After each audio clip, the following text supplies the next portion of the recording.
برا هات. مالي شغل فيك على اساس انت من وين جايه؟ جايه من امريكا؟ ترك جايه من اثيوبيا. اطلعي برا. طيب لا تضربيني. هاتيني شنطه. هاتيني شنطه.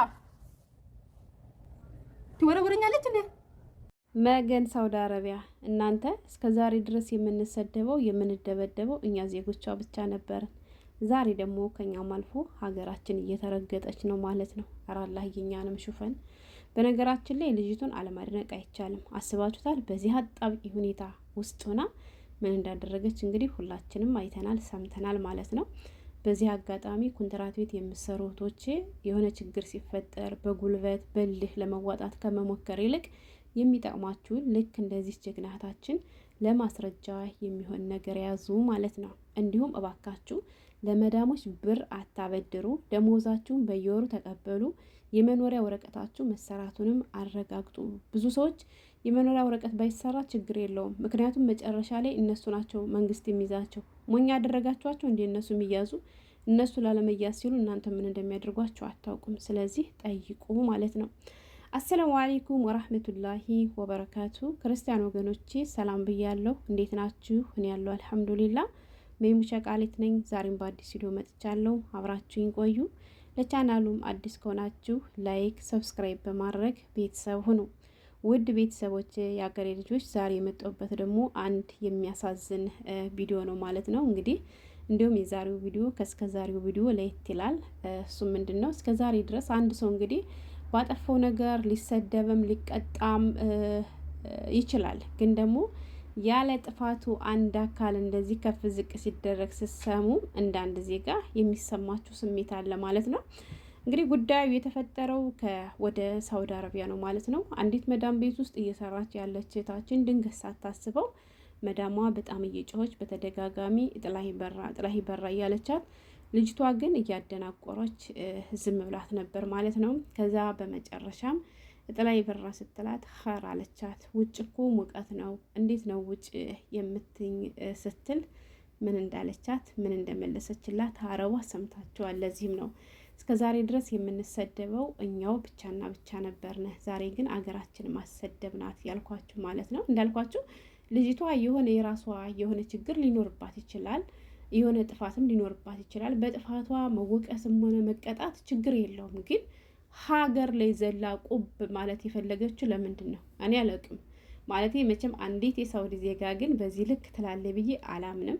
ወይ የመኒ ናት ወይ ኢራኒ ወይም ደግሞ ግብጽ፣ የግብጽ መዳሞች ካልሆኑ በቀር የኛ ወርቅ ሀገር በእኛ ውድ ነብይ የተመሰከረላትን ወርቅ ሀገራችን እሷ ግን ልክ ድህነትን እንደሌላ ወንጀል ቆጥራ ዝቅ አድርጋ ረግጣታለች ማለት ነው። እንደሰማችሁ ልጅቷ ተይኝ አልወጣም ሙቀት እኮ ነው ስትላት፣ ከየት የመጣሽ መሰለሽ?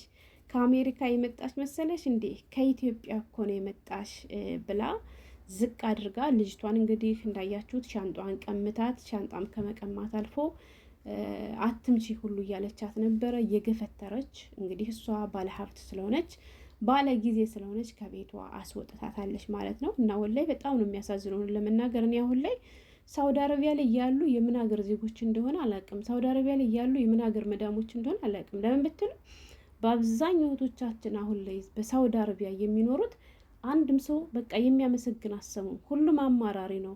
በምግብም ሊሆን ይችላል፣ በደሞዝም ሊሆን ይችላል፣ በጸቤም ሊሆን ይችላል። ይሄን ያክል እኔ እስካሁን ድረስ ሳውቃት ሳውዲ አረቢያ ወርቅ ሀገር እንደሆነች፣ በጣም ብዙ ሰው ሰርቶ የተለወጠባት፣ በጣም ብዙ ሰው ሰርቶ ችግሩን ያራገፈበት ሀገር እንደሆነ ነበር የማውቀው። እኔ ወደ አረብ ሀገር ከመምጣቴ በፊት አረብ ሀገር በቃ እሱን ነው የማውቀው። ማለት ሳውዲ አረቢያ እንኳን ሲባል ሰምቼ አላውቅም። እኛ ከመምጣታችን በፊት እኛ ልጆቹንን ወደ አረብ ሀገር የመጡ ሰዎች ሲባል ስሰማ የጅዳ ብር ነበር የሚባለው። ገባችሁ? የጅዳ ብር ለወጣቸው እኮ፣ የጅዳ ብር እንዲህ ያደረጋቸው እኮ ነበር የሚባለው። በጥቅሉ አረብ ሀገር ከሳውዲ አረቢያ ውጭ ያለ ሁሉ አይመስለኝም ነበር። አይነ ገለጠለት ሁሉ ወደ ሳውዲ አረቢያ ነበር ጉዞን የሚያቀነው፣ ሰርቶ የሚለወጠው፣ በሰላም የሚመለሰው ማለት ነው። ስደትን ከጀመርኩ በኋላ ነው ሌላ አረብ ሀገራቶች እነ ዱባይ እነ ኳይት ምናምን የሚባሉት ራሱ ያወቅኳቸው። እና በፊት ሳውዲ አረቢያ እንደዚህ ሲያማሩ ሰምቼ አላውቅም ነበር። አይደለም ህጋዊ የሆነ ሰው ይቅርና ህገ ወጦች እንኳ እስከ 3000 እስከ 3500 ሪያል እስከ 2500 ሪያል ተከፍሏቸው ሲሰሩ የነበሩ እህቶችን አውቃለሁ። እኔ ስደት ከመጣሁ እንኳ ማለት ነው። አሁን ላይ እኔ እንጃ ለአንድ ሺህ ሪያል እንኳን እህቶቻችን ምግብ ተቀጥተው ደሞዝ እሱንም ለመቀበል በስንት መከራ፣ በዚያ ላይ የምግቡ ችግር ብቻ የማሰሙት ሶቃቃ የለም። ወላሂ ቁጥርሽን ስጭኝ ብላችሁ በውስጥ መጥቶ የሚያወራችሁ ኮመንት ላይ የሚጽፉላችሁን ስታዩ እንደዚህ ጋር ወላሂ ከባድ ነው እና ምን ማለት እንዳለብኝ አላውቅም። እንደው አላህ የሀገራችን ሰላም አድርጎ እኛንም ሰው ያድርገን ነው የምለው። እንዳልኳችሁ ይቺ ልጅ የራሷ የሆነ ጥፋት ሊኖርባት ይችላል። ትስደባትም ምን ትበላትም፣ ገባችሁ?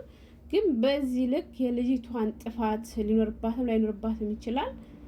ከአሜሪካ የመጣሽ መሰለሽ እንዴ? ከኢትዮጵያ ነው የመጣሽ እኮ ብላ ሀገርን ዝቅ አድርጎ መተቸቱ ለምን እንዳስፈለገ አላቅም። ይሄን ያክል እንግዲህ ተንቀናል። ለዚህ ሁሉ የዳረገን ድህነት ነው እና ድህነት አይኔ ጥፋ። እኛም እኮ ባይቸግረን እኮ ግን አንሰደድም ነበር፣ ቸግሮን ነው። ስለዚህ ምን አለ እንደው አላህ የኛንስ ብታይን። ኧረ አሁንስ በዝቷል ወላሂ። አሁንስ እንደው ቆቅ ብሎናል እንዴ! በየቀኑ በየሰዓቱ ሰው ቆቃ መስማት፣ ሰው ቆቃ ማየት አስባችሁታል? ይቺ መዳም አሁን ይቺ ልጅ ከቢሮ ሄዳ ተፈራርማ ራሷ ፈልጋ ነው ያመጣቻት እንጂ ልጅቷ ሰተት ብላ መታ ከቤቷ አልገባችባት። ገብቷችኋል? ስለዚህ እንደዚህ አድርጋ ያመጣቻትን ልጅ አሁን ግን እሷ በማትፈልግ ሰዓት ጥላ ይበራ ቤቴ አንድ ሽቁል እያለቻት ነበረ። ቤቴ ውስጥ ምንም አይነት ስራ የለም፣ ስለዚህ ቤቴ ለቀሽ ውጭልኝ እያለቻት አስወጥታታለች። ልጅቷም ደግሞ ሀር እኮ ነው እንዴት ነው የምወጣ ሙቀት እኮ ነው ስትላት ነው እንግዲህ ያን ነገር የተናገረቻት። ግን የሰው ነገር የሰው ነው አያኮራምና ውጭ ስትላት ወጣች፣ አስወጥታታለች ማለት ነው። በዚህ አጋጣሚ እንዳልኳችሁ እህቶቼ የሆነ ችግር ሲፈጠር ለማስረጃ የሚሆን ነገር ያዙ። በልህ በስሜት ተገፋፍታችሁ ሌላ ነገር ከማድረግ ይልቅ እንደዚህ ቪዲዮ ቦይስ ለማስረጃ የሚሆናችሁን ነገር አስቀምጡ። ምክንያቱም እናንተ ህጋዊ ከሆናችሁ አሁን እቺ ልጅ ህጋዊ ከሆነች በዚህ ቪዲዮ ብቻ ይቺ መዳም መክሰስ ትችላለች። በጉልበታችሁ የሆነ ነገር ለማድረግ ከመሮጥ ይልቅ ለፖሊስ መደወል። ገባችሁ? ያን ሰዓት እስከሚያልፍ ወታችሁ ቢሆን ማሳለፍ እንጂ አንዳንድ አረቦች አሳሳቾች ናቸው። ሌላ ችግር ውስጥ ሁሉ ሊከቷችሁ ይችላሉ። እና ደሞዛችሁን በሰዓቱ ተቀበሉ። ብር ለነሱ አታበድሩ። ገባችሁ? የመኖሪያ ፈቃዳችሁ መሰራቱን አረጋግጡ። አንዳንዴ አስባችሁ ብር ለምሳሌ ከነሱ አስቀምጣችሁ ወይ ደሞዛችሁን ሳትቀበሉ ወይ አበድራችሁ እንደዚህ ያለ ችግር ቢፈጠር ብራችሁን ጥላችሁ ነው የምትሄዱት። ማንም አይሰጣችሁም በዚያን ሰዓት ወላሂ አሰጣችሁም። ገባችሁ? ቢኖርባት እንዳለባት እያወቀች እንኳ አሰጣችሁም። ስለዚህ ገንዘባችሁን የለፋችሁበትን ጥላችሁ እንዳትወጡ ከነሱ ጋር ብር አታስቀምጡ። ደሞዛችሁን በየወሩ ተቀበሉ። ካልተቀበላችሁ ማኩረፍ ይልመድባችሁ። ብር ካልተሰጠኝ አልሰራም ማለት ይልመድባችሁ። የመኖሪያ ወረቀታችሁ ደግሞ ካልተሰራ ችግር የለም አሰሪዎች ናቸው የሚጠይቁ ምናምን የሚሏችሁን አትስሙ። መጨረሻ ላይ እናንተን ያን የ2 ዓመት የቀራማ ብር አለመክፈል ሲሉ እናንተን ያልሆነ ቦታ ውስጥ ይጥሏቸዋል። እናንተን ያልሆነ ነገር ያደርጓቸዋል እና እናንተንም ይመለከታችኋል። የመኖሪያ ወረቀታችሁ ካልተሰራ ለምን አልተሰራልንም? ተሰራልን ወይ ቢሮ ደውለሽ አገናኝ በሉ። ራሳችሁ ለቢሮ ደውሉ። የመኖሪያ ወረቀት አልተሰራልንም በሉ። ለምን ይጠቅማችኋል። ያን ወረቀት ካልተሰራ ብሩን ላለመክፈል ሲሉ እናንተን ራቅ ያለ ቦታ ወስደው ሊጥሏችሁ ይችላሉ። ብቻ ብዙ ነገር አለ። ስለዚህ ተጠንቅቃችሁ ኑሩ። የሰው ቤት አያኮራም። ሁሌም በተጠንቀቅ እንኑር ነው የምለው እና ለሀገራችን ሰላም ያድርግልን። ወላሂ ዛሬ ግን ከኢትዮጵያ እኮ ነው የመጣሽ የሚለውን ነገር ስትናገር እንዳንድ ዜጋ የሆነ ነገር ነዝሮኛል። ግን ምን ይደረጋል?